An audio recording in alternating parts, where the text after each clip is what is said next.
बिस्मिल्लाहिर्रहमानिर्रहीम। Dear students, mathematics 10th class exercise 1.1 का question number 2 हम सॉल्व कर रहे हैं। उसका पार्ट नंबर 3 आज हमने सॉल्व करना है। एक क्वाड्रेटिक क्वेश्चन हमें गिवन है, हमने इसको सॉल्व करना है। डियर स्टूडेंट्स, आप जानते हैं कि solution of equation mean finding the value of unknown. यहाँ अननोन जो है वो एक्स है, यानी वेरिएबल एक्स की हमने ऐसी वैल्यू फाइंड करनी है कि जो इस इक्वेशन को सेटिस्फाइड कर दे। तो स्टूडेंट्स याद रखिएगा कि जब भी हम क्वाड्रेटिक इक्वेशन को सॉल्व करेंगे तो क्वेश्चन हमारे पास स्टैंडर्ड फॉर्म में होनी चाहिए। सबसे पहले हम ये देखेंगे कि स्टैंडर्ड फॉर्म में है या नहीं है। और क्वाड्रेटिक इक्वेशन को सॉल्व करने की चूँकि 3 मेथड है। फर्स्ट मेथड जो है वो बाई फैक्टराइजेशन है, सेकंड मेथड जो है वो कंप्लीटिंग स्क्वायर है, थर्ड मेथड जो है वो क्वाड्रेटिक फार्मूला है। चूँकि क्वेश्चन नंबर 2 में हम जो मेथड यूज़ कर रहे हैं वो फैक्टराइजेशन है, तो फैक्टराइजेशन के ज़रिए जब हम किसी भी इक्वेशन को क्वाड्रेटिक इक्वेशन को सॉल्व कर रहे होंगे तो इसका मतलब ये है कि हम उस इक्वेशन को लीनियर इक्वेशन में रिड्यूस करेंगे और देन उन लीनियर इक्वेशन को जब हम सॉल्व करेंगे तो हमारे पास क्वाड्रेटिक इक्वेशन का जो है वो सोल्यूशन सेट आ जाएगा। तो सबसे पहले हमने ये देखना है कि गिवन इक्वेशन जो है वो स्टैंडर्ड फॉर्म में है या नहीं है। चूँकि क्वाड्रेटिक इक्वेशन की जो स्टैंडर्ड फॉर्म होती है वो होती है ax² plus bx plus c equal to 0, यानी इक्वलिटी के बाद 0 होने चाहिए। और यहाँ हमारे पास इक्वल टू के बाद जो है वो 17x² लिखा हुआ है, तो हम इस 17x² को राइट से लेफ्ट की तरफ शिफ्ट कर देंगे और किसी भी नंबर को लेफ्ट से राइट की तरफ लेके जाना हो, राइट से लेफ्ट की तरफ लेके जाना हो तो उसका साइन जो है वो रिवर्स हो जाता है। तो प्लस का 17x² है, जब इसको राइट पे लेके जाएंगे तो माइनस का 17x² हो जाएगा। तो सबसे पहले सोल्यूशन यहाँ लिख लेंगे, -17x² minus 32x plus 4 is equal to 0। Equation की जो टर्म्स है वो भी ऑर्डर में होनी चाहिए। पहले x² वाली टर्म होनी चाहिए, फिर x वाली टर्म होनी चाहिए, फिर कांस्टेंट टर्म होनी चाहिए, फिर इक्वल टू के बाद 0।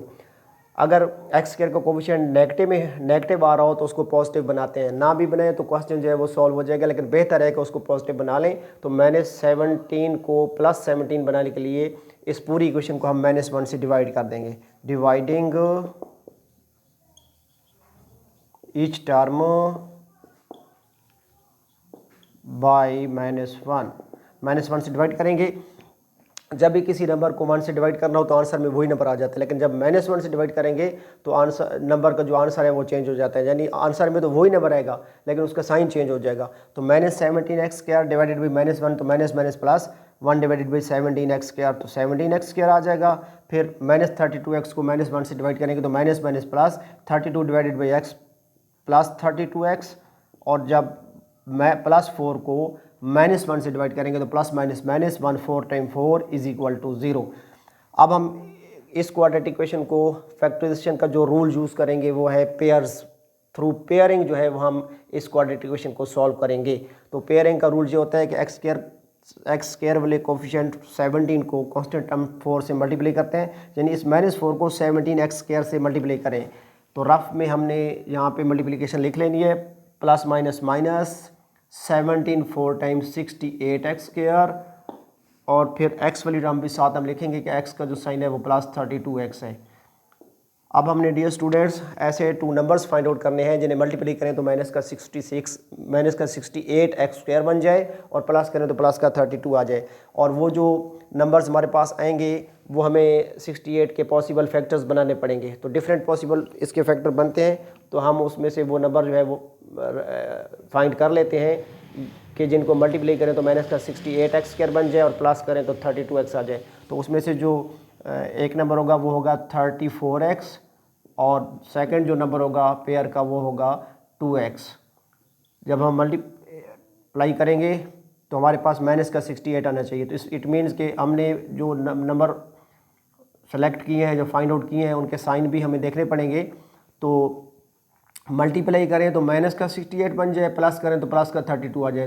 तो ग्रेटर के साथ प्लस का साइन आएगा, स्मॉलर के साथ माइनस का साइन आ जाएगा, क्योंकि plus minus minus 34 2 times 68 x multiply by x² और 34x में से 2x माइनस करेंगे तो प्लस का 32x आ जाएगा। अब ये जो हमने पेयर फाइंड आउट किया है इसे हम रिप्लेस कर देंगे x वाली टर्म को के साथ, इसको रिप्लेस करेंगे, यानी 17x² अपनी जगह पे आएगा और 32x की जगह पे हम पुट कर देंगे, रिप्लेस कर देंगे 34x -2x को -4, यानी कांस्टेंट भी टेक डाउन कर लेंगे इक्वल टू 0।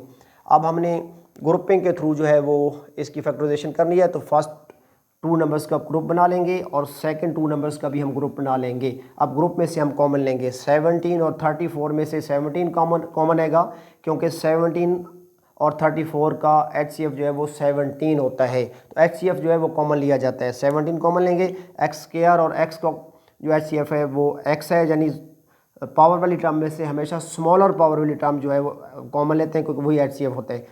फ़ौरन बाद ब्रैकेट डालेंगे, तो 17x को 17x स्क्वायर से भी डिवाइड करना है, 17x को 34x से भी डिवाइड करना है, तो प्लस प्लस प्लस, चूँकि दोनों टर्म्स प्लस की हैं, 17 को 17 से डिवाइड करेंगे तो 1 आ जाएगा, और x की पावर 2 में से x की पावर 1 को माइनस करेंगे तो x हमारे पास आ जाएगा। डिवीजन के रूल के मुताबिक बेस सेम है, डिवाइड हो रहे हैं। फिर प्लस प्लस प्लस 17 2 टाइम 34 और x पावर 1 से x पावर 1 कैंसिल हो जाएगा। फिर -2x और -4 में से माइनस का 2 कॉमन आएगा, क्योंकि 2 जो है वो HCF है -2x और -4 का। फ़ौरन बाद ब्रैकेट डालेंगे, -2 को -2x पे डिवाइड करेंगे तो माइनस माइनस प्लस, 2 से 2 कैंसिल हो जाएगा, तो हमारे पास आंसर आ जाएगा x। और फिर -2 को -4 से डिवाइड करेंगे तो minus minus plus 2 time 4, plus का 2 आ जाएगा इक्वल टू 0। इस किस्म की फैक्टराइजेशन में याद रखिएगा स्टूडेंट्स कि ये जो ब्रैकेट में हमारे पास टर्म्स आ रही हैं x+2, जो साइन इनका यहाँ पे होगा वही साइन इनका यहाँ पे होगा, यानी ये सेम होंगी। By taking x+2 again, by taking x+2 as common, यानी x+2 वंस अगेन हम कॉमन ले लेंगे, x+2 को कॉमन लेंगे, उसके फ़ौरन बाद ब्रैकेट डालेंगे। फिर x+2 को 17x इंटू x+2 से डिवाइड करेंगे तो x+2 से x+2 कैंसिल हो जाएगा, हमारे पास आंसर आ जाएगा 17x, जो कि ब्रैकेट में पुट करेंगे। फिर प्लस का साइन है यहाँ पे और यहाँ माइनस का साइन है, तो प्लस माइनस माइनस, और फिर x+2 को 2 इंटू x+2 से डिवाइड करेंगे तो x+2 से x+2 कैंसिल हो जाएगा, हमारे पास आंसर आ जाएगा 2 इज़ इक्वल टू 0। तो स्टूडेंट याद रखना कि कुछ फैक्टर्स का प्रोडक्ट अगर 0 के इक्वल हो तो उन फैक्टर्स को अलग अलग 0 के इक्वल राइट कर लेते हैं और फिर उनको सॉल्व कर लेते हैं। इधर आर की कंडीशन अप्लाई करेंगे, इधर x+2 इज इक्वल टू 0 और 17x -2 इक्वल टू 0। अब ये हमारे पास लीनियर इक्वेशंस आ गई, यानी क्वाड्रेटिक इक्वेशन लीनियर में कन्वर्ट हो गई। अब इस लीनियर इक्वेशन को हम सॉल्व कर लेंगे। सबसे पहले पहली इक्वेशन को सॉल्व करते हैं, उसकी स्टेटमेंट हमारे पास बन चुकी है x+2 इक्वल टू 0, तो प्लस के 2 को हम शिफ्ट कर देंगे। जब भी किसी नंबर को राइट से लेफ़्ट की तरफ लेके जाएं या लेफ़्ट से राइट की तरफ, तो अपना साइन चेंज कर लेते हैं। तो +2 है तो 0 -2 हो जाएगा, 0 -2 हमें फर्स्ट रूट जो है वो हासिल हो गया। उसके बाद हमने सेकंड इक्वेशन जो r के बाद लिखी हुई है उसको भी सॉल्व करेंगे। 17x -2 है, इसको जब लेफ़्ट से राइट की तरफ शिफ्ट करेंगे तो 0 में जाके +2 बन जाएगा और हमारे पास ये आंसर आ जाएगा 17x इक्वल टू 2। हमें वैल्यू चाहिए थी x की, हमारे पास आ रही है 17x की, तो x और 17 के दरमियान कोई साइन नहीं है, तो 17 जो है वो लेफ्ट हैंड साइड से राइट हैंड साइड पे जाके जो भी नंबर होगा उस पर डिवाइड हो जाएगा, यानी हमारे पास आ जाएगा 17x is equal to 2, both इस साइड 17 को डिवाइड कर देंगे तो 17 से 17 कैंसिल हो जाएगा, x इक्वल टू 2/17। तो ये सेकंड रूट हमारे पास हासिल हो गया। चूँकि हमने क्वाड्रेटिक इक्वेशन को सॉल्व किया था और क्वाड्रेटिक इक्वेशन की मैक्सिमम पावर चूँकि 2 होती है, उसकी डिग्री 2 होती है, तो डिग्री की इक्वल जो है हमारे पास रूट्स आने चाहिए थे। तो फर्स्ट रूट जो है हमारे पास है वो x इक्वल टू -2 है और सेकेंड रूट जो हमारे पास है वो है x equal to 2/17। So solution set हम यहाँ पे राइट कर लेंगे, solution set is equal to first value x की जो आई थी हमारे पास -2 वो राइट करेंगे, -2 और सेकंड वैल्यू जो हमारे पास आई है वो है 2/17। तो डियर स्टूडेंट्स, आज का हमारा टॉपिक जो है वो कंप्लीट हो गया। इस क्वेश्चन की अच्छी तरह प्रैक्टिस कीजिएगा, दुआ में याद रखिएगा। खुदा हाफिज़।